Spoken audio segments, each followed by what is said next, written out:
What was the hardest part of adopting your child? After 2 exhausting years of paperwork, background checks, and home visits, we were finally in the courthouse, ready to make it official. Tyler was about to become our son. He was 4, clutching his favorite dinosaur toy, completely unaware of how big this moment was. Just as the bailiff called our names, my phone buzzed. One message. I know what you did to get that baby. I froze, my hands went cold. I showed my husband and his face drained of color. Before we could even react, the courtroom doors swung open. A woman I'd never seen before walked in, looking determined, with a sharp-suited man right behind her. Your Honor, she called out, I need to speak before this hearing continues. The judge looked confused. Ma'am, this is a private adoption proceeding. I'm Melissa Reeves, she said. And they stole my grandson. Everything stopped. Tyler clung tighter to my leg, sensing the tension. The judge looked straight at us. Is there any validity to this claim? My husband stepped forward. No, Your Honor. We've had legal custody since Tyler was 14 months old. His birth mother willingly gave up her rights. She was my daughter, the woman said, her voice cracking. She died 6 months ago. I only just found out she had a son. The judge called a recess.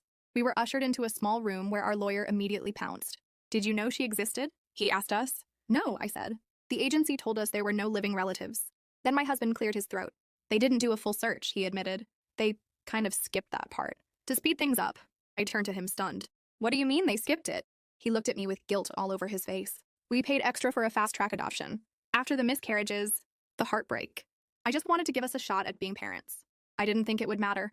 I felt like the floor fell out from under me. Melissa's lawyer came in next. He laid out her case. Letters the birth mother had written but never sent, ones that talked about Tyler. She'd found them after her daughter passed and hired a private investigator to find out the truth. My client isn't trying to take custody, he said. She just wants to be part of his life. Visitation, at the very least. She's a stranger, I snapped. She's his family, he replied. And if this goes to court, you risk losing him completely. The judge gave us a choice. Fight it and possibly lose, or agree to supervised visits. That night, I couldn't even look at my husband. You lied, I said. You made us parents by cheating the system. I didn't think anyone would come looking, he whispered. I just wanted to build a family with you. Our first meeting was at a local park. Tyler hid behind me when she arrived. She didn't push, just sat down and started building a sandcastle. Slowly, he inched over. She looked at me and said, He has her eyes. Everyone used to say that.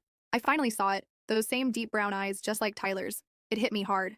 I'm not trying to replace you, she said softly.